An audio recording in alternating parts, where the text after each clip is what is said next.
siya taas na posisyon. Galing sa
Our text this morning is found in Ephesians chapter 6, verses 1 up to number 3. This verse, or these verses actually, one of these verses is actually quoted from the Old Testament. No? So it is not just written in the New Testament, it was also written in the Old Testament. It says in verse 1, "Children, obey your parents because you belong to the Lord, for this is the right thing to do." Praise the Lord, no? In verse 2, "Honor your father and mother. This is the first commandment with a promise." Verse number 3, "If you honor your father and mother, things will go well for you and you will have a long life on earth." Ang Ginoo magapanalangin sa iyang pulong, may the Lord will bless upon the reading of His living word. Are you ready? Are you ready? Okay, I guess everybody's ready because the preacher is ready.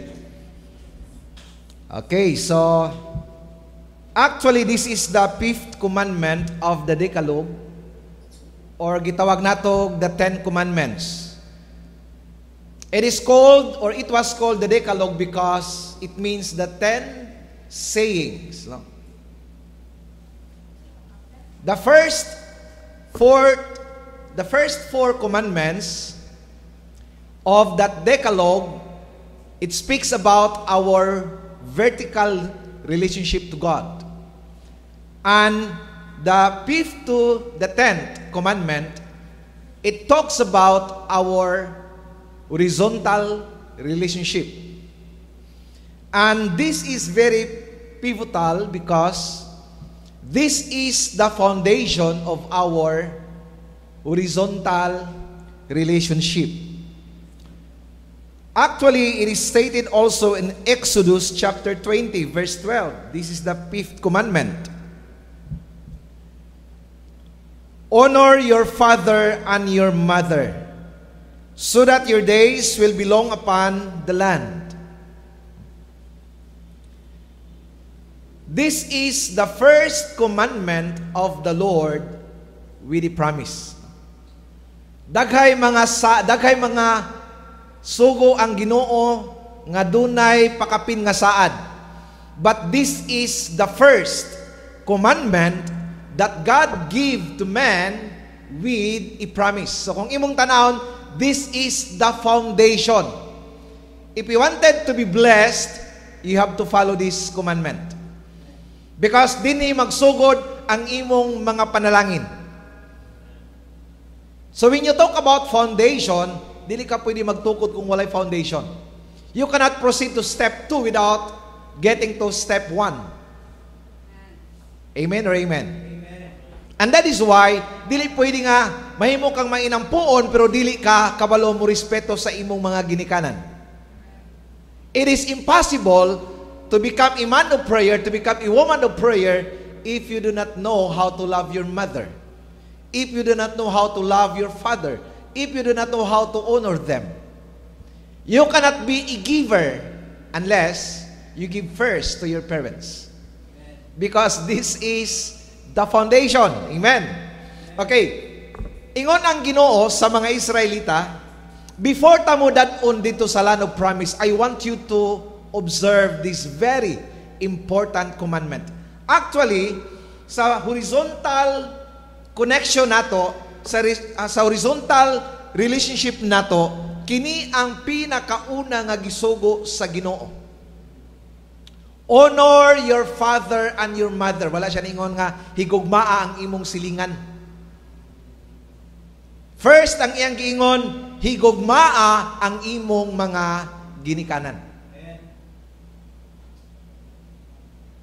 Diri nagsugod ang commandment when it comes to horizontal connection, because we know that first we have to be vertically connected. And after that vertical connection, we have to connect horizontally.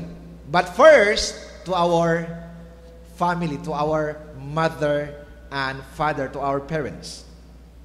Okay, so gusto isiguro sa Ginoo nga before sila maabot ito sa yuta nga saad, these people will learn to love their mother and father.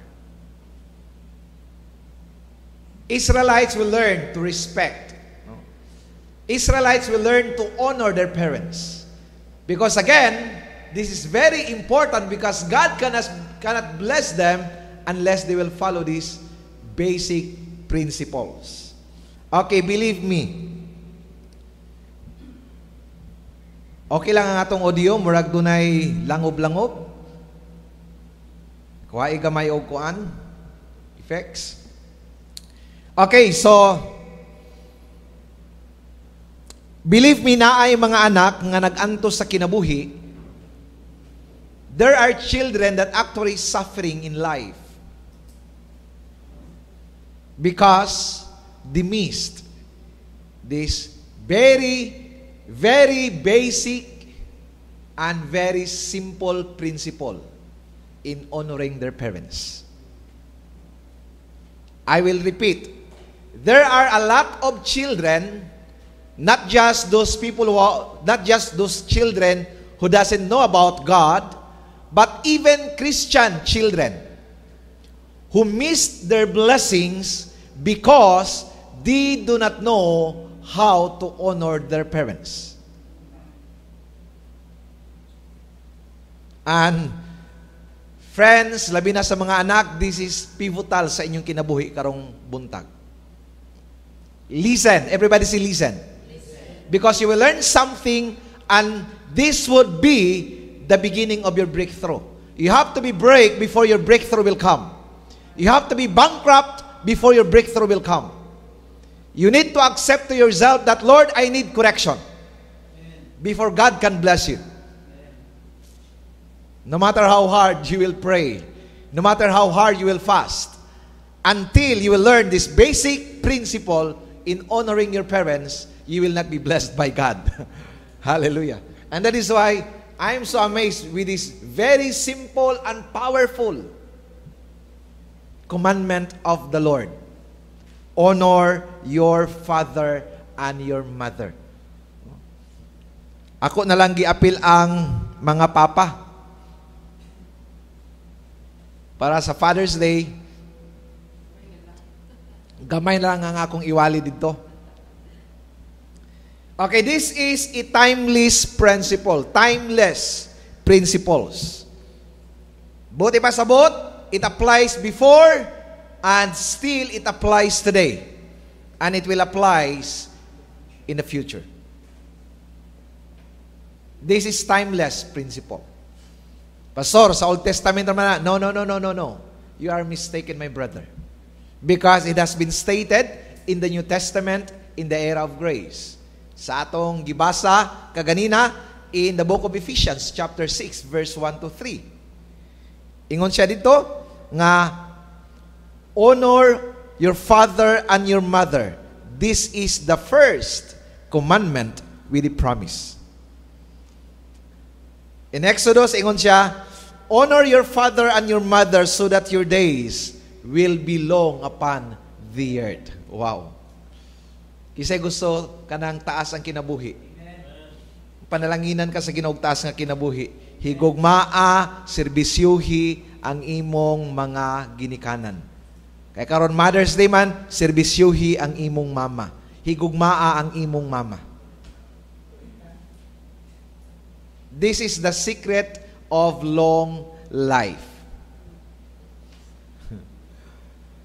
And that is why I'm amazed sa diyang nagbuhat ko ani, na sige kong pamalandong sa akong relasyon sa akong mama sa una. And I'm afraid, kung oh Lord, pasaylo ako Ginoo. Because I know I missed a lot of things with my mother.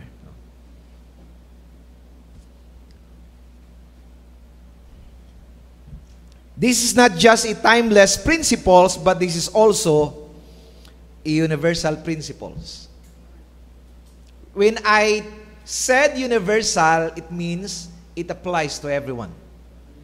Dili lang sa mga Kristohanon nga mga ginikanan, apan bisan sa mga ginikanan nga badlungon, bisan sa mga inahan nga dili ang ngayang respetuan, bisan sa mga inahan nga mga dautan, still honor them because it is the commandment of God. Wala gingon dito, honor your Christian parents. Honor your believer parents. No. Honor your parents. Regardless of who they are. This is a universal principle. But of course, there is some limitations. Okay, now, the Bible said honor them. Why? The first question will be why. We wanted to know why God wanted to honor them. Why God wanted that the children will honor their parents or their mother. Nganong kinahanglan ang mga anak mupasidungog sa ilang mga ginikanan or inahan. Okay, number 1. This is the foundation of your relationship. Okay? So again, this is the foundation of your relationship. So I would like to clarify this one. Horizontal relationship, because our foundation is the vertical relationship. Kinahanglan doon na tay gugma una sa atong Ginoo. Now, mo ni ang sinugdanan sa imong relasyon. Dini magsugod ang imuhang relasyon ngadto sa uban. Kung dili ka kabalo or kung maglisod ka og tahod sa imong inahan. Friends, maglisod ka og tahod sa ubang mga tao. Because again, this is the foundation. Kung maglisod ka og respeto sa imong mama, maglisod ka og respeto sa uban. Kung maglisod ka og sugot sa sugo sa imong mama, maglisod ka og sugot sa sugo sa uban. Tama or tama? Because this is the foundation. If you cannot respect them, you cannot respect others. Because again, this is the foundation of your relationship. This principle is the foundational in relating to others. So, Kung gusto ka nga mahimong taong matinahuron sa uban, sugdi og tahod, paghigugma og respeto ang imong mga ginikanan, labaw sa tanan ang imong inahan, because today is Mother's Day. Palakpakan nato ang atong mga mama. Okay, that is the first reason why, because this is the foundation. You will not learn to respect your pastor if you do not know how to respect your mother. Sabihin na natin, respeto mo ko sa imo pastor. No, that is superficial. Kung dili ka kabalo mo respeto sa imong inahan, you cannot respect your pastor. Believe me. Bisag mingon ka nga, I respect you, pastor. That is superficial respect. Because again, it is the foundation of your horizontal relationship. Everybody say foundation. Say it one more time, foundation. Okay, thank you. So this is very important. Kaya nga naman, foundation siya. Second reason why, because this is the foundation of your blessings. Hallelujah. Kisay gusto panalangin. Kitang tanan gusto og panalangin. Pero ang imong panalangin magsugod sa pagtahod sa imong inahan. This is the first commandment with a blessing. Wow. So let us read once again Ephesians chapter 6, verse 1 to 3. Children, obey your parents because you belong to the Lord. Honor your father and mother. This is the first commandment with a promise. If you honor your father and mother, things, take note of this one, things will go well for you. Wow. Kung imong higugmaon ang imong inahan, ang imong amahan, your life will be good. You will enjoy life. You will enjoy the favor of the Lord. You will enjoy the blessings of the Lord. This is the promise of God. And we know that God cannot lie or never lies. Mga anak, kung gusto mong panalangin sa Ginoo, this is the foundation of your blessing. Learn to respect them. Learn to honor them. Higugmaa ang imong mama. Kay mo na ang sinugdanan sa imong mga panalangin. Hallelujah. This is the secret of blessing. Praise the Lord. When I was making this message, nalimbarot ang akong balhibo. I have a goosebump. Tama ba? Goosebumps. Murag nakagita ko og wakwak. Kung sabi ni Saya pa. Friends, I would like you to listen for this one. God will not bless you because you are gifted. God will not bless you because you are anointed. Oh, my goodness. God will not bless you because you are a professional. God will not bless you because you are educated. God will not bless you because you have work. God will not bless you because you have business. God will not bless you because you hard work or you work hard. God will bless you because in the first place, you know how to honor your father and your mother. Can you say amen? Believe me, my friends, you will not be blessed by God. Bisag unsaon panimog paningkamot, ubanan panimog paningtiil, blessings and favor of the Lord will not come upon you if you will not respect your parents, your mother. Mga anak, this is a pivotal moment sa kinabuhi ninyo. Regardless of who they are not perfect. And that is why God gave this commandment a universal command. Regardless of who they are, you have to respect them if you wanted to be blessed. If you wanted to be in the promised land, ingon siya, honor them. Because I will not bring you to the promised land unless you will learn this commandment. Palakpakan nato ang atong mga mama. Panalanginan ka sa Ginoo kay una sa tanan matinahuron ka sa imong mga ginikanan. Dinhi magsugod ang imong panalangin.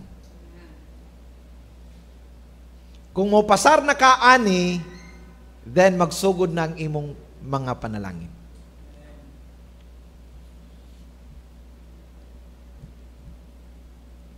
Mga anak, balik na sa sabakan sa inyong mga ginikanan. Balik na sa inyong mga ginikanan. I am telling you, bisag unsaon nimo paningkamot, you will just be burned out. You will just be burned out. You will never have the blessings of the Lord. Children, I am speaking from the heart. This is the foundation of your blessing. Pasensya na mga igsoon nga muragdagan ng English nako karon kay doon na tayo igsoon nga nananaw. We would like to welcome Brother Rose, if you are still with us. Thank you for joining with us. From Texas, from the Joy Ministry. Welcome. Okay, now, honoring your parents will bless you more than them. Again, ang imong pagrespeto sa imong mga ginikanan, tinood mapanalanginan sila pero mas mapanalanginan ka. It will bless you more than them. Kisa may ginikanan nga dili mapanalanginan, no? Kung anak matinumanon sa mga ginikanan, of course, they will be blessed. But you will be more than blessed than them. Tinood malipay ang imong mga ginikanan. Tinood malipay ang imong mama kung imo siyang i-honor. Pero mas magmalipayon ka kung buhaton nimo na. Tinood mapanalanginan ang imong ginikanan, mapanalanginan ang imong mama kung respetuon nimo siya. Pero believe me, mas mapanalanginan ka kung buhaton na nimo. Now, kung gusto mo panalangin sa Ginoo, katong gusto lang panalangin sa Ginoo. Katong gusto lang. I am telling you today, start honoring your parents, your mother and your father. Honor them. Okay, say it with me, I want to be blessed. Say it one more time, I want to be blessed. Say it like you want it. I wanted to be blessed. And that is why you must. This will be probably my sharing this coming Wednesday.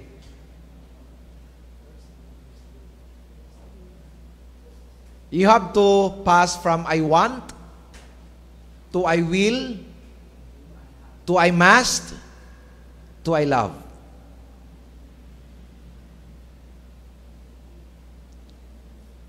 I know this is a vague concept. I will explain this one later this coming Wednesday. You have to pass from I want to I will to I must to I love. Kana bitong maabot ang time that you will love to honor your parents. You will love to pray. You will love to respect them. You will love to obey them. So you have to pass with those 4 processes. And I will be sharing that one this coming Wednesday. Okay, now, we know the whys. Nganong kinanglan? Because this is the foundation of our relationship. Muna ang sinugdanan sa atong relasyon. Ikaduha, muna ang sinugdanan sa panalangin sa Ginoo. Now, the question now is, Pastor, how? How can I honor them? I know the whys, but how about the hows? Okay, very practical mga igsoon. How? Murag suko maning. Nasuko ka? Gahi ka? Murag nasuko maning ng operator sa likod. Ay mga secretary nga kami rin nakabalo. Now the question is how? No? Question is how. Number 1. Everybody read this one together. Obey them. Say it one more time. Obey them. Obey them. Okay? Sunda sila. Sunda sila. Sunda sila.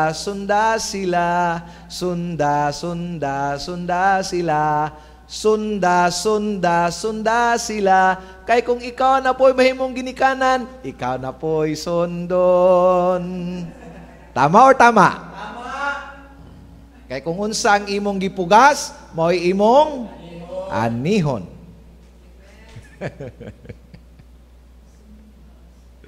Okay, ingon ang Ephesians chapter 6 verse 1.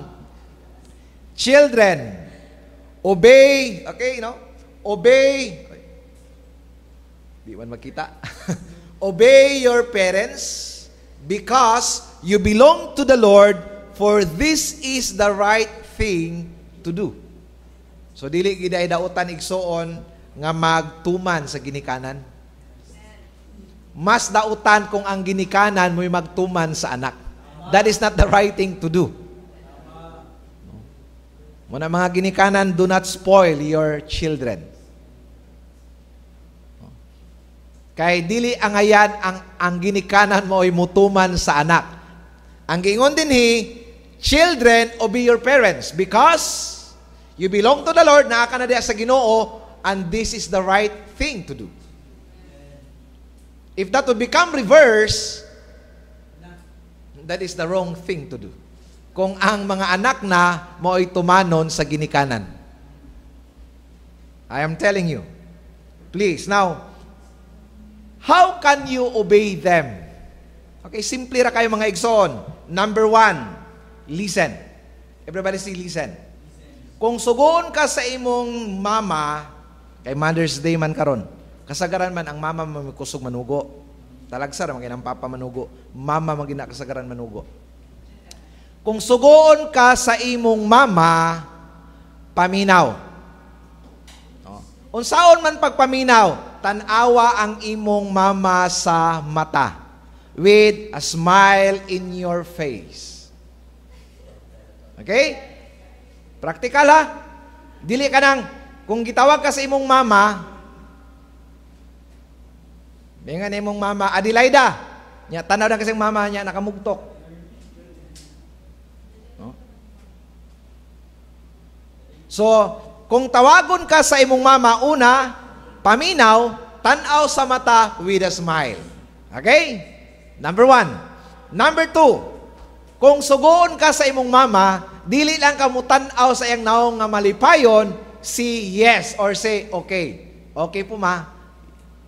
Sige po ma. Okay? With a smile. Okay? So, dili nang nisugot lagi tog ka, pero nagmugtok. Nisugot lagi tog ka, pero nagbagulbol. Okay? So, with a smile. Okay? This is how you are going to respect them. So, kung inyo ning buhaton, I am telling you, life in the home will be changed. Life in the home will be changed. Home and family life. Mausab kung sundo ni sa mga bata nga technique. Okay, number 1, paminaw.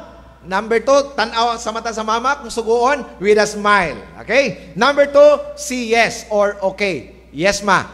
Okay po ma. Then number 3, obey immediately. Do it immediately. Kumingon si mama, hugasi ang plato dito, Adelaida. Yes ma. Okay po. Adto na dayon sa hugasanan og plato. Ayaw igna nga, unya na ma, Ako saning humano ng akong gibuhat. Okay, some of them, makita ninyo nga, okay, we'll be happy, but actually, dili sila malipayon igsoon. Kung imo silang pahulaton. See, when your mother will give you a command, or kung suguon ka sa imong mama, tanaw sa mata with a smile, say yes, and then do it immediately. Okay? Okay. Number 2, how are you going to honor them? Number 1, obedience or obey them. Number 2, respect them. Okay. Respect doesn't mean you will not see their weaknesses. No? Walay ginikanan, walay mama nga dili, nga, walay mama nga perpekto. But the Bible said you have to respect them. You have to honor them by respecting them. Okay, so sa dihang magkadako na ang mga bata, sa dihang magkabuot na ang mga bata, sa gagmay pa ang mga bata, dili gininyo na makita ang mga weaknesses sa inyong mga mama. Pagkadagko na ninyo, maghinahinay na ninyo kakita. Actually, ang inyo na lang makita, ang ilan na lang mga weaknesses.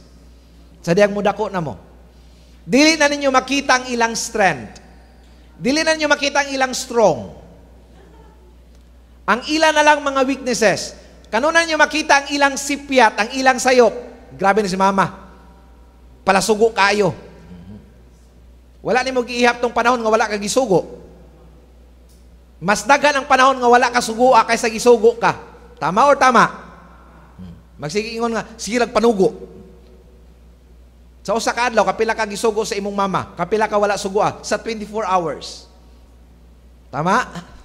Ang atong makita, ang ilang mga sipyat na lang. Dili nato makita ang ilang mga pagpaningkamot.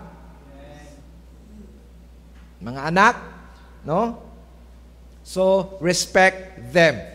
Ako gini siyang gibinisaya sa Proverbs 13:1 because I like this verse. Proverbs 13:1 in Cebuano. Okay? So, anyway, to those who are watching us online, nga who cannot understand Cebuano, Pastora Jane will make a translation of this one to you later. Okay, ang maalamon, everybody say maalamon. Everybody say maalamon. Ang maalamon nga anak mamati sa pagtulid. No? Sakit-sakit ning pagtulid baya igsoon. Kana bitawon kanang wire nga piko, kung imong tuliron, sakit-sakit na ba? Sakit na, okay? Ang maalamon nga anak mamati sa pagtulid sa iyang amahan. Ato na lang ning ilisan. Kay Mother's Day manggod karon. Pasensya na mga papa ha. Kay Mother's Day man karon, okay? Mamati sa pagtulid sa iyang inahan. Sa iyang pamatasan. Uy, nagiday mga pamatasan nga ang iyang tuliron sa mga anak. Nagiday mga pamatasan nga ang iyang tuliron. Okay, pareho kog kuhit na imong katapad nga anak. Igna siya nga angayan giday tang tuliron. Dawat-dawat na lang ta, dawat-dawat na lang. Unsaon man anak man ta. Unsaon man anak man mo. Kami karon ni graduate naman mi. Ginikanan naman mi. So pasensya na. Kamo na po yung mga ginikanan, so nipasar na po sa pagkaanak, okay? Apan ang anak nga bugal-bugalon. Kisa may bugal-bugalon din eh. Na wala. Wala man siguro no. Dili mamati kung badlungon. Sa English translation kanang bugal-bugalon foolish child.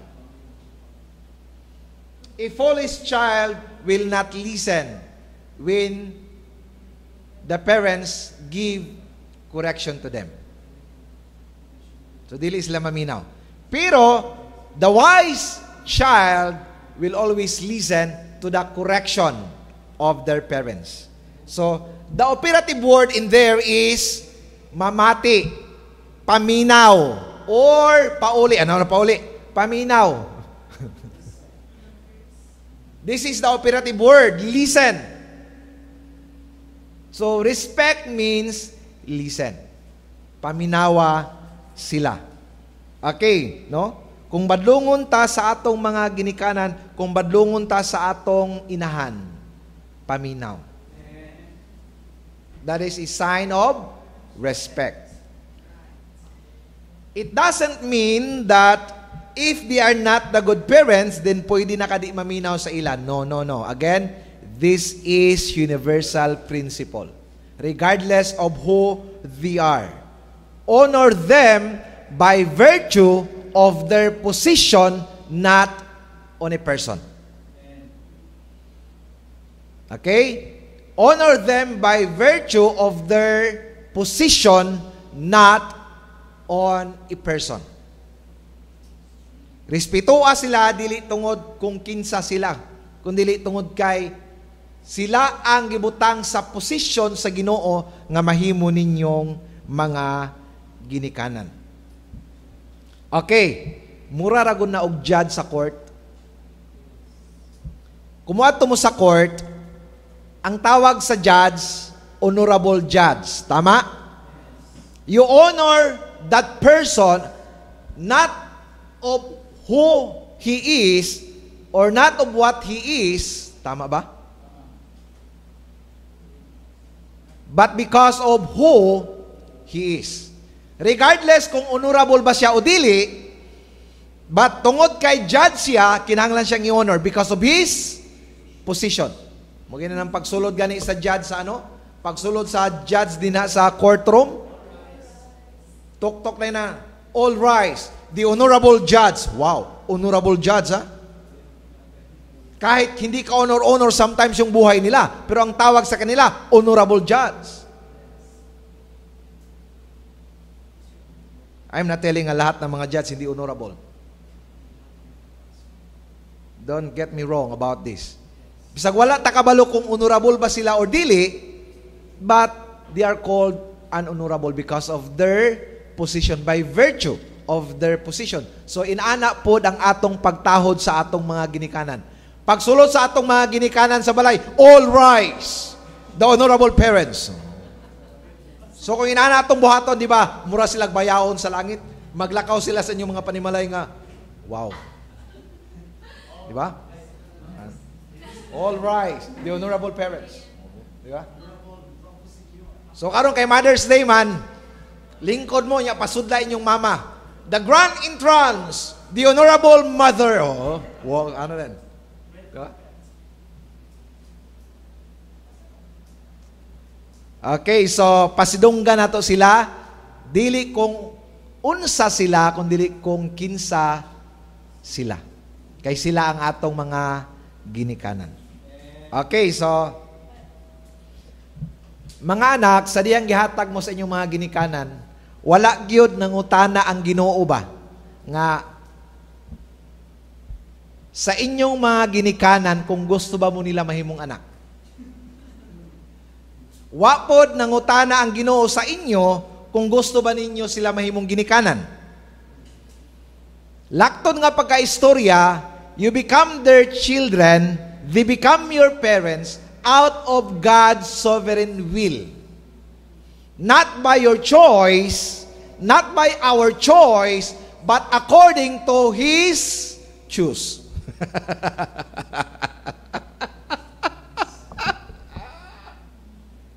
Yeah.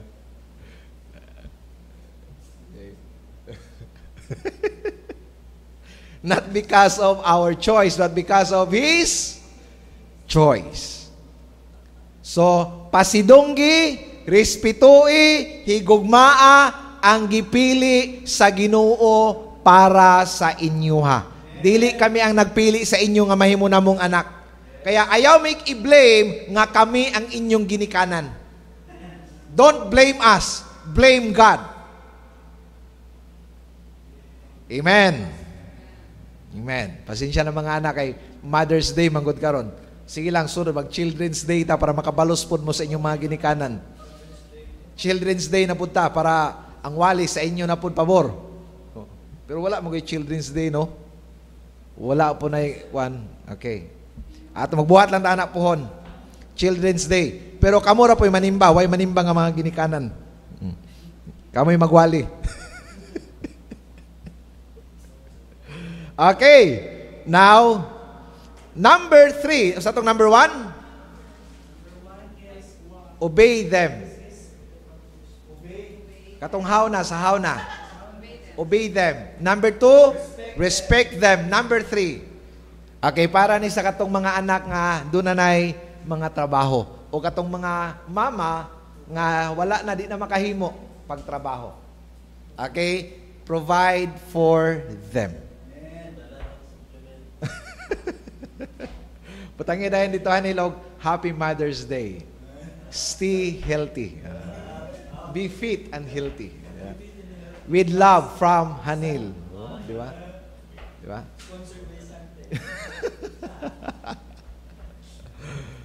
Okay, so maayos si Hanil, no? Nakahuna-huna na kung unsa iyang ihatag sa iyang mama. Okay, nakahuna-huna po ko murag namon ko'y mother-in-law, murag nakahuna-huna po ko, stay fit and healthy ma. With box. 1 box of bawal i-mention kasi nga naka-live na. Okay, provide for them. No? So, as time passes, the rules or the rule reverse. Sa una, kamo ang giatiman nila, karon kamo na pod ang muatiman sa ila.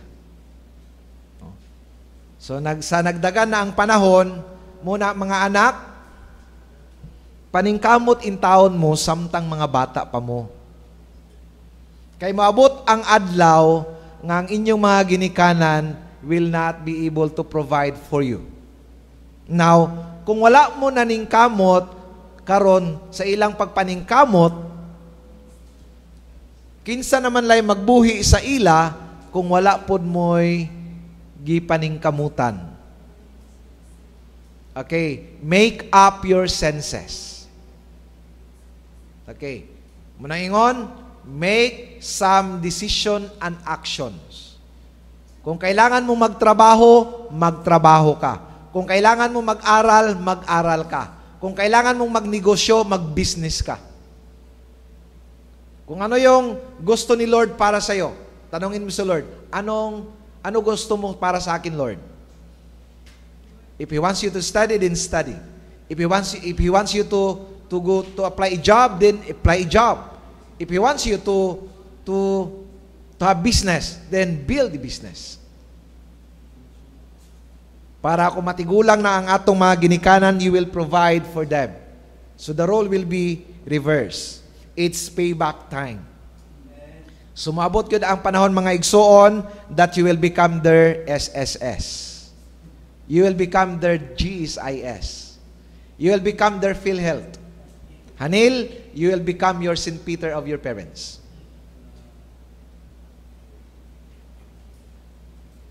And that is why you have to work hard while you are still young.